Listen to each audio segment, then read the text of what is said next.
নমস্কার, আমি প্রতিম বোস। আপনারা দেখছেন পডকাস্ট উইথ প্রতিম। আজকের বিষয়ে যাবার আগে একটু মুখরা দেই। আমাদের দেশে এই মুহূর্তে অনেক বড় বড় ব্যাপার ঘটছে এবং আমার সে নিয়ে বলার, এই সমস্ত বিষয় নিয়ে আমি ইংরেজিতে লিখি কলাম। সুতরাং এসব বিষয় নিয়ে আগামীতে আমার আপনাদের বলার ইচ্ছে রইল। বাংলাতে এ ধরনের কথাবার্তা কম হয়। যেমন ধরুন, এই মুহূর্তেই প্রধানমন্ত্রী ইন্দোনেশিয়া ঘুরে এলেন। ভীষণ সফল যাত্রা। ইন্দোনেশিয়া ভারতের কাছ থেকে অস্ত্র কিনবে, আমাদের ইউপিআই, যেটা দিয়ে আমরা ফোনে টাকা ট্রান্সফার করি, সেটা নেবে। দু দেশ মিলে পোর্ট বানাবে, আরো অনেক কিছু আছে। আপনারা জানেন ইন্দোনেশিয়া একটি মুসলমান প্রধান, 90% মুসলমানদের রাষ্ট্র, এবং তারা কিন্তু ভারতীয় সংস্কৃতির সঙ্গে ভীষণ রকম জড়িত, মানে ওতপ্রোতভাবে মিলিত। ইন্দোনেশিয়ার যে ভাষা আছে, বাসা, সেটাতে দেখবেন সংস্কৃত প্রভাব। একটা উদাহরণ দিলে বুঝতে পারবেন। আমাদের গৃহ বাংলায় যেটা এসছে সংস্কৃত থেকে, এবং ইন্দোনেশিয়ার ভাষায় সেটাকে বলা হয় গৃহা। ওদের যে স্টেট এয়ারলাইন আছে, যেমন আমাদের দেশে আহ, ছিল এয়ার ইন্ডিয়া, ছিল না, এখনো আছে, ব্র্যান্ডটাই তো টাটা চালাচ্ছে, তারা নিয়েছে, কিন্তু ব্র্যান্ড এয়ার ইন্ডিয়া। তো ওদের দেশে হচ্ছে গরুর, গরুরা। গরুর কি আপনাদের বলতে হবে না। কাজের কথায় আসি। সুতরাং এর পরে দেখুন, ইন্দোনেশিয়া ছাড়া এদিকে ট্রাম্প ভীষণভাবে রেসিপ্রোকাল ট্যারিফ বসিয়েছিল, আপনারা সবাই জানেন, ক্ষমতায় এসে। সেটা ওদের সুপ্রিম কোর্ট বাতিল করে দিয়েছে। তারপরে ট্রাম্প একটা টেম্পোরারি 3 মাসের আমদানি শুল্ক বসিয়েছে। এবার এই আমদানি শুল্কটা জুলাইতে শেষ হবে। তার আগে ফোর্সড লেবার আর ওভার ক্যাপাসিটি, এই দুটো ছুতো দেখিয়ে প্রায় 60খানা দেশের ওপর নতুন করে শুল্ক বসাবার প্রস্তাবনা হয়েছে। কার কত শুল্ক সেটা এখনো জানা নেই। শুল্ক মানে আমি আমেরিকা যে আমাদের দেশ থেকে আমদানি করবে সেটা বলছি, তার ওপর ট্যারিফ। এবং এই গোটা ব্যাপারটাই হচ্ছে আইন বাঁচিয়ে ওর ওই রেসিপ্রোকাল ট্যারিফ। কারণ যে দেশগুলো থেকে ও যতখানি কম্পিটিশন এক্সপেক্ট করছে আমেরিকান ইন্ডাস্ট্রি, সেই দেশগুলোকে ট্যারিফ দিয়ে আটকে দেওয়া। আমাদের যদি আমরা, তার মধ্যে কারা আছে? ভারত, জাপান, কোরিয়া, সবাই আছে, যত ভালো বড় দেশ। তো তার মানে আমাদের একদিকে আমাদের একটা একটুখানি গর্ব হওয়া উচিত যে আমাদের দেশের কাছে আমেরিকা ভয় পায়। এটা নিয়ে আগামীতে কি হবে না হবে সেটা অন্য প্রশ্ন। আমি ওই যে বললাম যে আমার এসব জিনিস নিয়ে আলোচনা করার খুবই ইচ্ছে রইল। আরো বড় বড় বিষয় আছে, যেমন ধরুন ভারত সেমিকন্ডাক্টর এক্সপোর্ট শুরু করেছে। আমাদের এই মুহূর্তে 3খানা প্ল্যান্ট হয়ে গেল সেমিকন্ডাক্টরে। ইরান যুদ্ধ শেষ হয়েছে আপনারা জানেন, এবং তারপর আমাদের দেশের যেরকম জিডিপি গ্রোথ হচ্ছিল তার থেকে আরো ভালো হবে, এটাই আশা করা যাচ্ছে। খুব ভালো বিষয় হচ্ছে যে বিদেশিরা আবার ভারতের শেয়ার মার্কেটে বিনিয়োগ শুরু করেছে। এরকম বিষয়ে, প্রচুর বিষয় জানিয়ে আমি কাজ করে থাকি, জানিয়ে বলতে চাই, কিন্তু তার মাঝেই একটা বিষয় আমাকে বেশ ভাবাচ্ছে। সেটা হচ্ছে আমাদের পশ্চিমবঙ্গে এই 2 মাস সবে বয়স, এখনো পুরো 2 মাস হয়নি, কয়েকদিন বাকি আছে।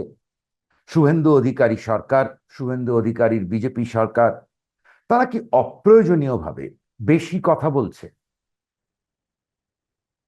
আমাদের জানা দরকার, বিজেপি খুব কঠিন সময়ে রাজ্য পরিচালনার দায়িত্ব পেয়েছে।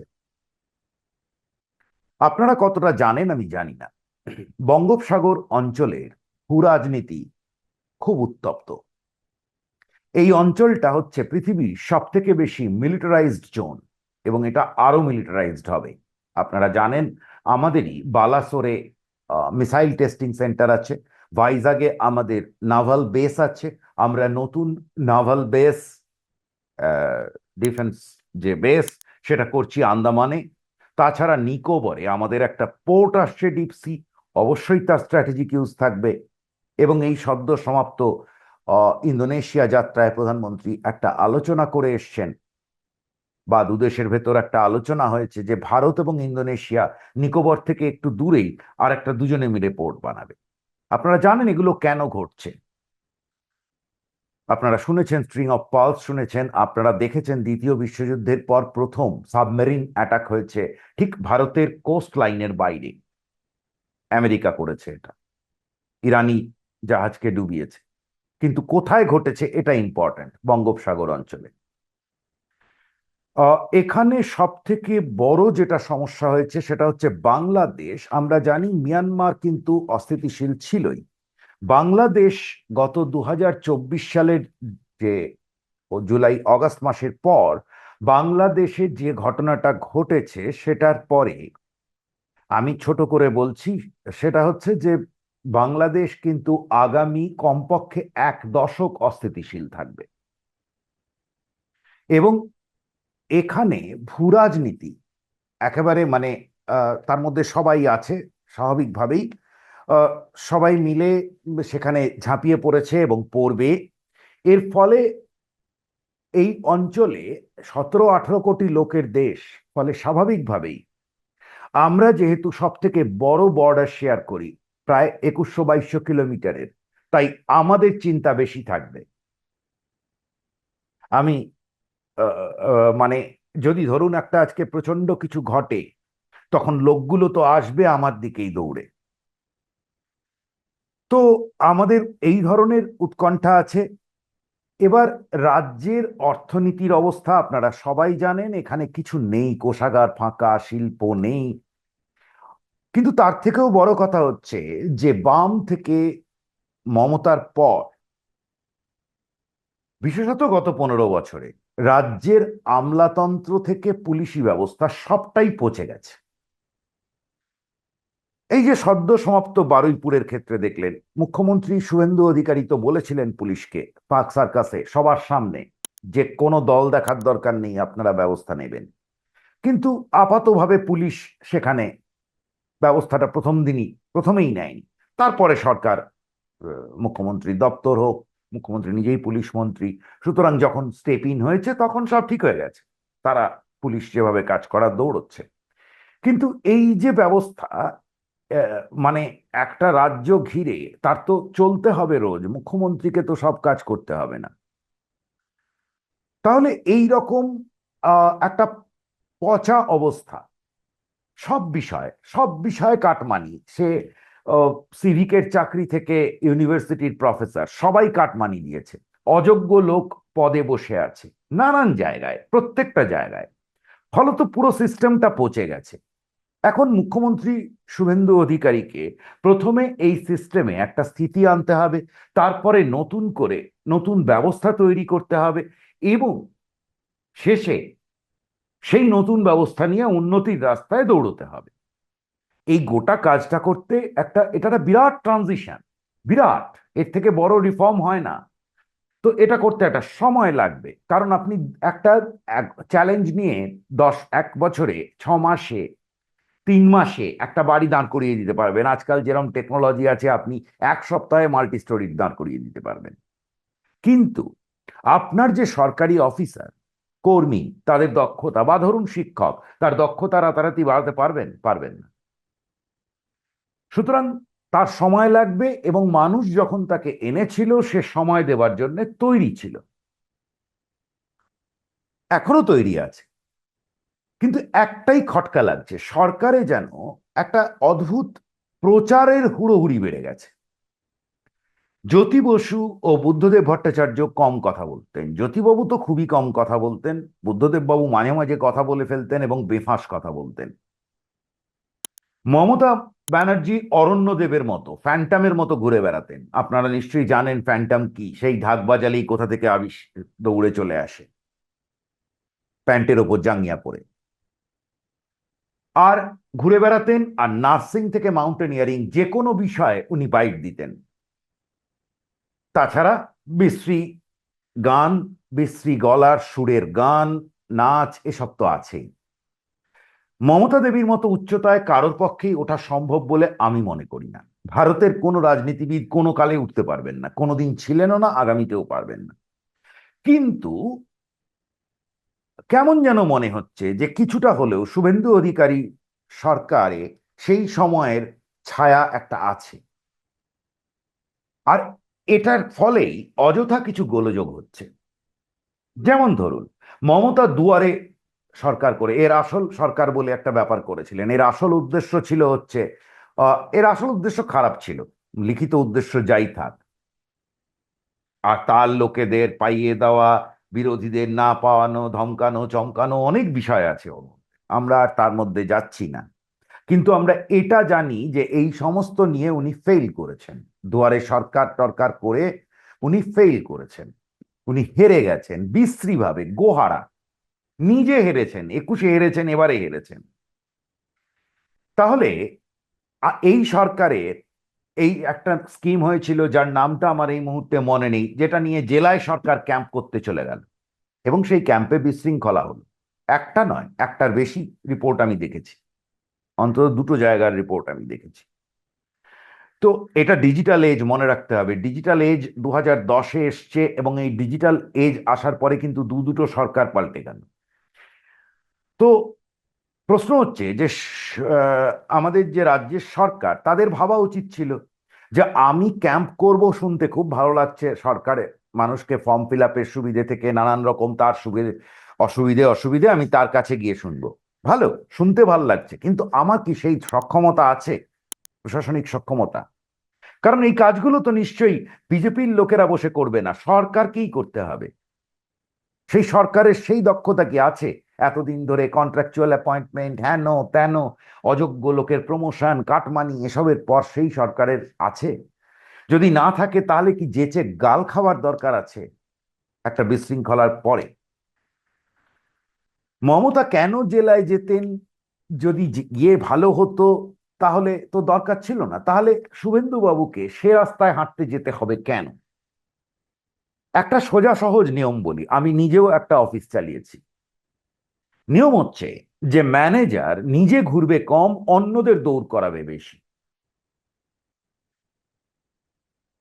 যেটাকে বলে নাকে দড়ি দিয়ে ঘোরানো। কিন্তু মমতা উল্টোটা করতেন। মমতা সব জায়গায় ছিলেন। আপনি রনে বনে জঙ্গলে উনি হাজির। কেন? কারণ ওনাকে দেখাতে হবে যে উনিই সব। উনি সবকিছু, লোকনাথ বাবা বলুন, রামকৃষ্ণ পরমহংস বলুন, ফ্যান্টম বলুন, ব্যাটম্যান বলুন, যা বলবেন সব উনি। এখন এই সব, তাহলে শুভেন্দু বাবু বা বিজেপি সরকারের তো এসব দরকার নেই। তাহলে সেখানে এত মিডিয়াতে কথা কেন? আমাদের একটা, আমরা যারা নিউজে থাকি, আমরা একটা কথা বলি, বিশেষত যখন কোম্পানিদের পক্ষ থেকে বলা হয় no news is good news. কারণ তুমি তখনই নিউজে বেশি যাও যখন বাজে খবরটা বেশি নিউজ হয়। এটা নিয়ম, মনুষ্য চরিত্রই হচ্ছে। নেগেটিভ কিছু, আপনি কারো লোকের নামে দুটো পরনিন্দা পরচর্চা করুন, আমি যদি এই চ্যানেলে এসে রোজ আপনাদের কিছু কিছু অদ্ভুত অদ্ভুত উদ্ভট কথাবার্তা বলি, আপনারা আমার চ্যানেল বেশি শুনবেন, এটাই নিয়ম। কিন্তু যদি ভালো কথা বলি, শুনবে কম লোক শুনবে। তো তাহলে প্রশ্ন হচ্ছে যে এটা মমতার দরকার ছিল চারিদিকে একটা করা, যে উনিই সব, ভূত ভগবান ভবিষ্যৎ সবকিছু উনি। তো এগুলো একটাও দরকার নেই শুভেন্দু অধিকারী সরকারের। অথচ মিডিয়া বাইটের কোনো কমতি নেই, অদ্ভুত অদ্ভুত খবর আসে। দেখুন, বাজারে নোংরা আটকাতে মন্ত্রীকে যেতে হবে কেন? তাহলে অফিসারগুলো কি করছে, গোটা সরকারি প্রশাসন কি করছে? মন্ত্রী অর্ডার দেবেন, জায়গা ক্লিয়ার হবে, এটাই তো নিয়ম। নিজে যেতে হবে না তো। পরিবহন মন্ত্রী আজ অব্দি বাসের রেট, বাসের টিকিটের তো উঠে গেছে। আমি অন্তত কিছুদিন আগেও যখন চড়েছি, আমি তো দেখিনি, খবর পাইনি যে বাসের টিকিটের হার আবার ঠিক হয়েছে। ট্যাক্সি মিটারে চলে না, উবার নয়, যেটা রেগুলার ট্যাক্সি, সে মিটারে চলে না। আমাদের পরিবহন মন্ত্রী কি মিটার ব্যবস্থা ফেরাতে পেরেছে? আমাদের পরিবহন কি মন্ত্রী কি বাসের ভাড়া ঠিক করতে পেরেছে? 2 মাস হতে চলল সরকারের, উনি নিজে মন্ত্রী হয়েছেন 1 মাস মতো, হয়নি। অথচ বাসের রং গেরুয়া হবে এইটা উনি ভেবে ফেলেছেন। উনি এটাও ভেবে ফেলেছেন ট্রাম্প ফিরবে। ট্রাম্প কোথায় ফিরবে, কেন ফিরবে, কতটা দরকার, কিভাবে প্রয়োজন, তার কোনো কমিটি হয়েছে, তার কোনো এক্সপার্ট ওপিনিয়ন আছে। লজিস্টিক্স তো একটা খুব গুরুত্বপূর্ণ জিনিস।